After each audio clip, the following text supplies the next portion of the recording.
अब हमारे पास क्वेश्चन है कि कार्टेशियन प्रोडक्ट ए क्रॉस ए में 9 एलिमेंट है, जिनमें जो जो 9 एलिमेंट है उनमें -1 0 और 0 1 है, और बचे हुए 7 एलिमेंट हम लोगों को नहीं बताया है।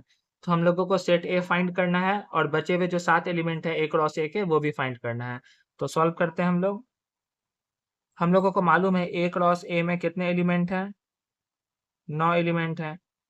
ए क्रॉस ए में कितने एलिमेंट है, 9 है। हम लोग एक फॉर्मूला जानते थे कि ए क्रॉस बी में जितने एलिमेंट होते हैं वो इक्वल होते हैं जितने ए में एलिमेंट है, फिर मल्टीप्लाई जितने बी में एलिमेंट है। ये फॉर्मूला तो हम लोग जानते हैं। तो यहाँ से ये फॉर्मूला अगर हम लोग यहाँ लगाएं तो हम लोग बोल सकते हैं जितने ए में एलिमेंट है फिर जितने ए में एलिमेंट है इक्वल टू 9। तो number of element in A और उसका होल स्क्वायर इक्वल टू 9। तो number of element in A equal to √9। √9 का मतलब 3। -3 इग्नोर इसलिए कर रहे हैं हम लोग कि नंबर ऑफ एलिमेंट नेगेटिव कैसे हो सकते हैं। एलिमेंट नेगेटिव हो सकता है, काउंट करने पे तो एलिमेंट मिनिमम 0 हो सकता है, एक भी एलिमेंट ना हो, या उससे पॉजिटिव में आएगा एक एलिमेंट हो, 2 एलिमेंट हो, 3 एलिमेंट हो। नेगेटिव में तो एलिमेंट हो ही नहीं सकता, ठीक है ना। जैसे कोई सेट ए है, मान लीजिए खाली है, तो इसमें 0 एलिमेंट है। फिर मान लीजिए सेट ए इस तरह से मैं लिखता हूँ 1, तो इसमें एक एलिमेंट है। फिर अगर सेट ए मैं ऐसे लिखता हूँ 1 2 3, तो इसमें 3 एलिमेंट है। नेगेटिव तो एलिमेंट नहीं हो सकते हैं, एलिमेंट नेगेटिव होंगे, नंबर ऑफ एलिमेंट तो नेगेटिव नहीं हो सकते हैं। ऐसा तो नहीं बोल सकते हम लोग कि -5 एलिमेंट है टोटल इसमें, तो ऐसा नहीं हो सकता, इसलिए मैंने -3 नहीं लिया। तो ए में मालूम चल गया हमारे पास 3 एलिमेंट है। अच्छा, और हमारे पास कौन कौन इन्फॉर्मेशन दिया हुआ है कि ए क्रॉस ए में कौन कौन एलिमेंट है, -1 0 और 0 1 belongs to A cross A. अब ए क्रॉस ए करने पर तो 9 एलिमेंट आने वाले हैं, हम लोगों को मालूम चल चुका है।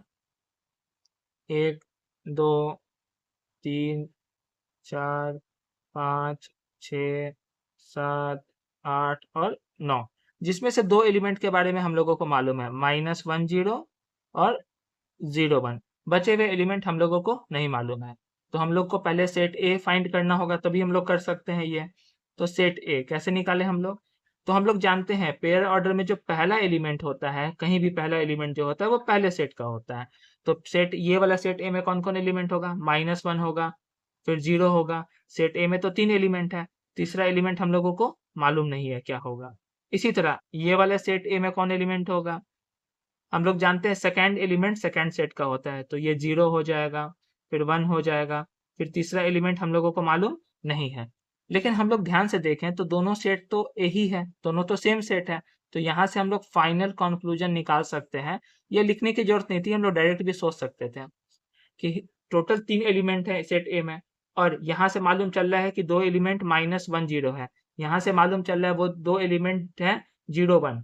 तो हम लोग फाइनल कंक्लूजन निकाल सकते हैं कि 0 तो आ गया, अगर यहाँ मैं 1 भी लगा दूं तो सेट ए में -1 0, तीसरा एलिमेंट यहाँ 1 हो जाएगा, और यहाँ 0 1 और तीसरा एलिमेंट -1 हो जाएगा। तो सेट ए निकल गया हम लोगों का, ये लिखने की जरूरत नहीं थी, हम लोग डायरेक्ट भी सोच सकते थे।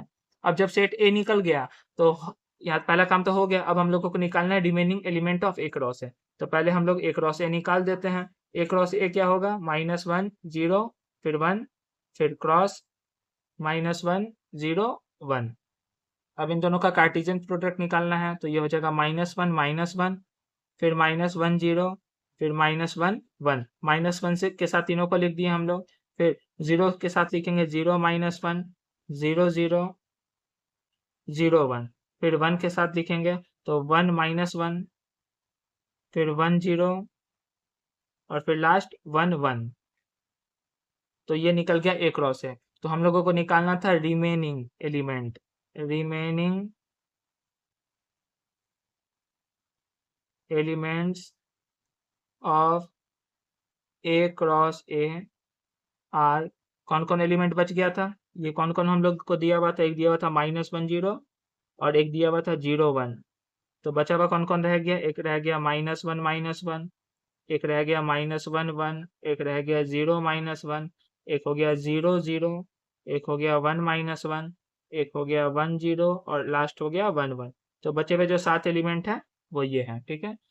यहाँ पर ध्यान देना है कि मैंने इसे सेट में लिख दिया, ये सेट में नहीं होगा। बचे हुए एलिमेंट है ना ए क्रॉस ए के, तो इसको सेट में मुझे नहीं लिखना चाहिए था, बस मुझे कॉमा दे के लिख देना चाहिए, बचे हुए एलिमेंट लिखना है, उसका सेट थोड़ी बनाना है। तो यहाँ पे सेट मैंने लगा दिया था, पर कर्ली ब्रैकेट लगा दिया था, ये नहीं लगाना है। तो ये हो गया हमारा answer. Thank you for watching.